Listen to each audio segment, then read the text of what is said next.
Assalamualaikum warahmatullahi wabarakatuh.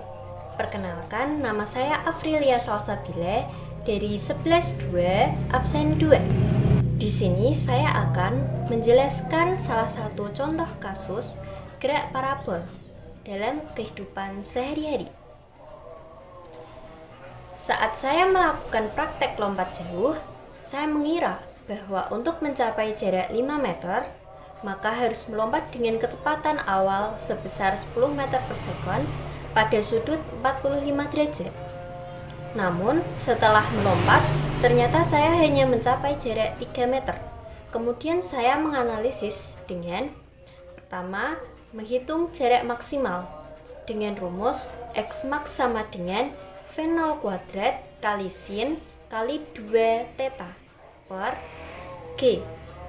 Diketahui V0 sama dengan 10 meter per second, G sama dengan 10 meter per second kuadrat, dan theta sama dengan 45 derajat. Lalu saya masukkan ke rumus 10 kuadrat kali sin kali 245 sama dengan 1, karena sin dari 90 derajat adalah 1. Lalu saya bagi dengan 10, dengan hasil 100 per 10 sama dengan 10 meter. Dengan kecepatan 10 meter per second, seharusnya saya dapat melompat sejauh 10 meter. Ternyata ada kesalahan yang saya lakukan, yaitu kesalahan perhitungan. Dengan hal tersebut, saya mencari kecepatan awal yang diperlukan untuk mencapai jarak 5 meter dengan rumus V0 sama dengan akar dari X kali G per sin dalam kurung 2 kali theta. V0 sama dengan akar dari 5 kali 10 per 1 sama dengan akar dari 50, yaitu 7,07 atau 7,1 meter per second. Sehingga solusi dari permasalahan tersebut, seharusnya saya melompat dengan kecepatan awal sekitar 7,1 meter per second untuk mencapai jarak 5 meter. Sekian dari saya. Wassalamualaikum warahmatullahi wabarakatuh.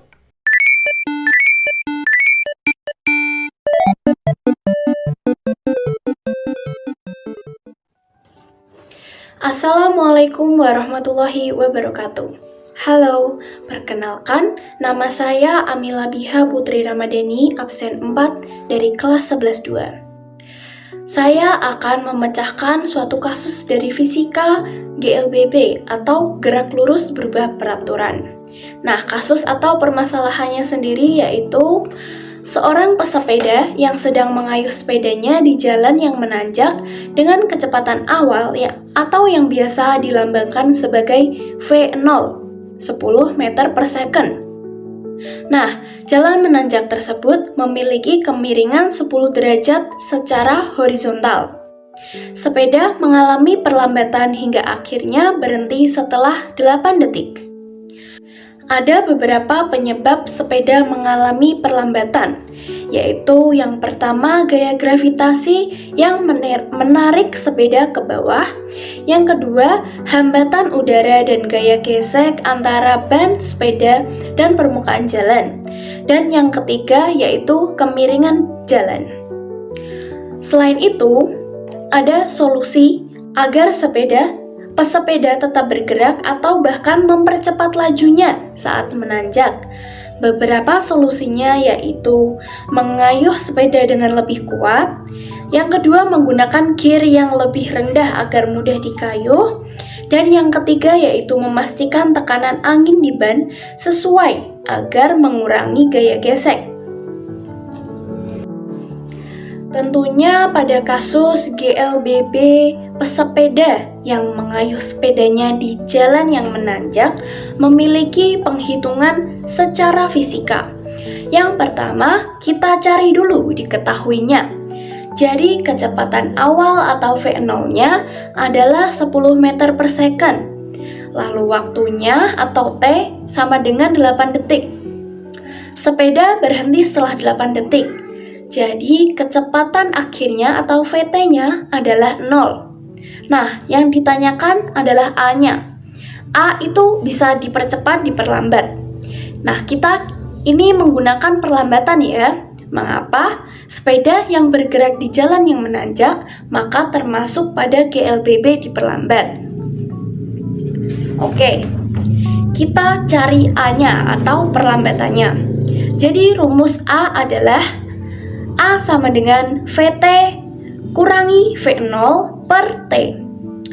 A sama dengan 0 kurangi 10 per 8. A sama dengan min 10 per 8. A sama dengan negatif 1,25.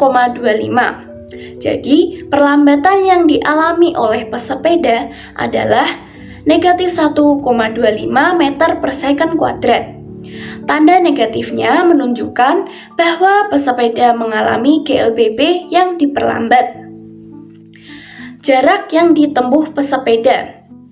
Rumus jarak adalah S sama dengan V0 kali T min setengah A kali T kuadrat.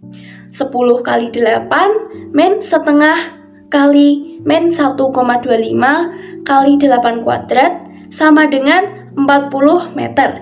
Jadi jarak yang ditempuh oleh pesepeda selama perlambatan adalah 40 meter.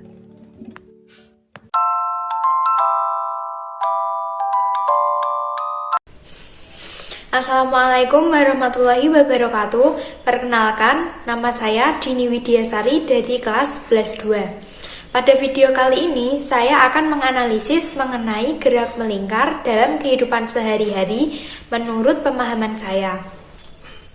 Sebelumnya, mari kita ingat kembali apa itu gerak melingkar.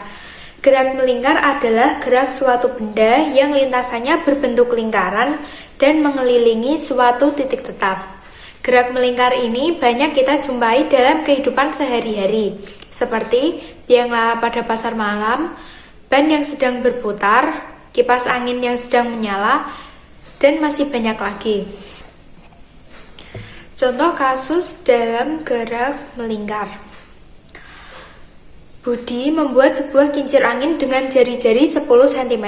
Kemudian, kincir angin tersebut diletakkan di depan kipas angin yang sedang menyala. Budi menghitung banyak putaran kincir dalam waktu 2 menit dan diperoleh 64 putaran. Hal tersebut memunculkan rasa ingin tahu Budi mengenai frekuensi dari putaran kincir angin. Pada kasus ini, kita dapat memecahkannya menggunakan rumus F sama dengan N per T.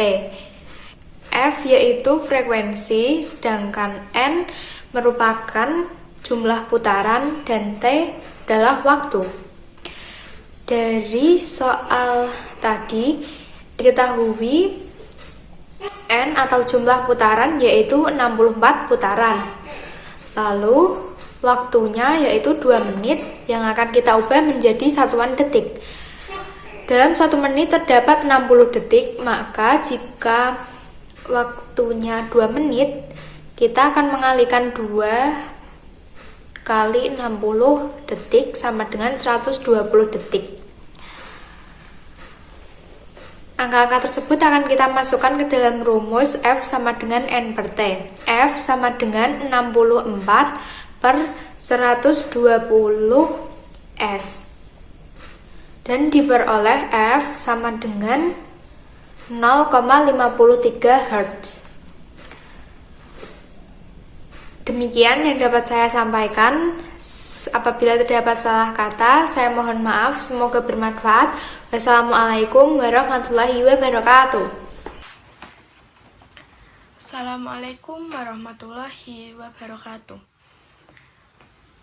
Saya Nadia Hayu Astuti dari kelas 11-2 absen 28. Di sini saya ingin menganalisis sebuah peristiwa yang bersangkutan dengan vektor perpindahan. Berikut adalah contoh soalnya. Pada esok hari, yakni pada hari Minggu pagi, saya memutuskan untuk berolahraga pagi. Saya memilih untuk berlari di kampung sebelah. Jadi, saya mula-mula berlari sejauh 3 km ke arah utara. Lalu, Saya berbelok dan berlari sejauh 4 km ke arah timur.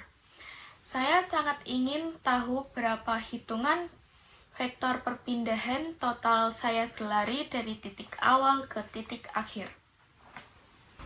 Penyebab terjadinya permasalahan tersebut karena ini berkaitan dengan arah dan jarak yang ditempuh.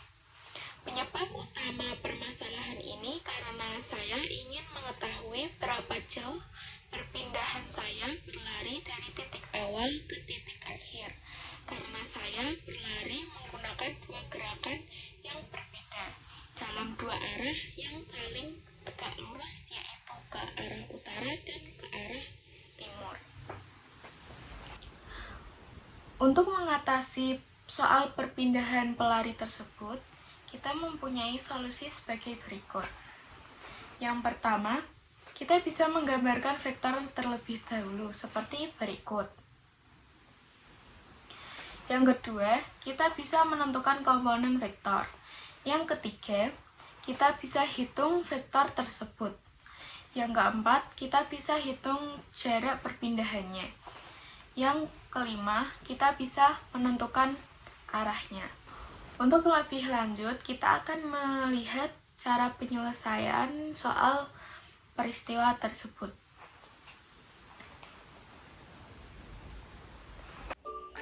Untuk cara pertama, yakni menentukan vektor perpindahannya terlebih dahulu, yaitu vektor yang ke arah utara, yakni 0,3 km. Untuk yang kedua adalah vektor yang ke arah ke timur. Kita simbolkan dengan B, yakni 4,0 km.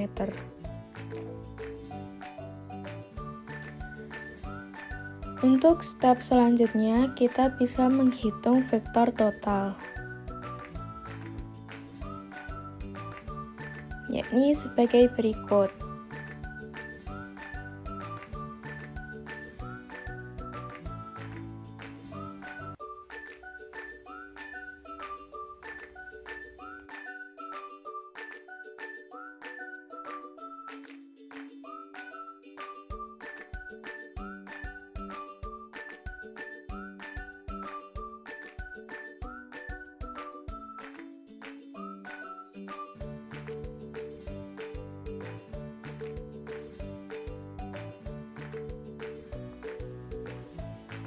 Untuk step yang ketiga, kita bisa menghitung jarak perpindahannya.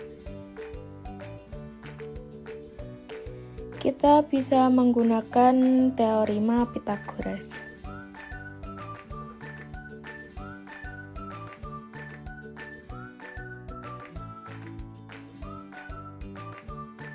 Seperti pada rumus teorema, yakni x kuadrat plus y kuadrat. X-nya adalah 4, Y-nya adalah 3. Yakni 4 kuadrat plus 3 kuadrat adalah 16 plus 9, yakni 25. Akar 25 adalah 5. Untuk yang terakhir, kita bisa menentukan arah. Arah bisa didapatkan menggunakan trigonometri.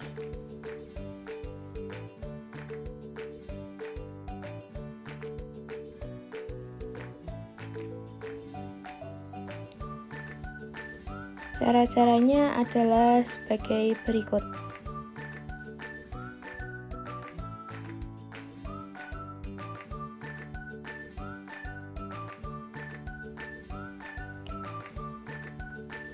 Jadi bisa disimbolkan vektor perpindahan total pelari adalah 5 km dengan arah sekitar 36,87 derajat dari arah timur ke utara.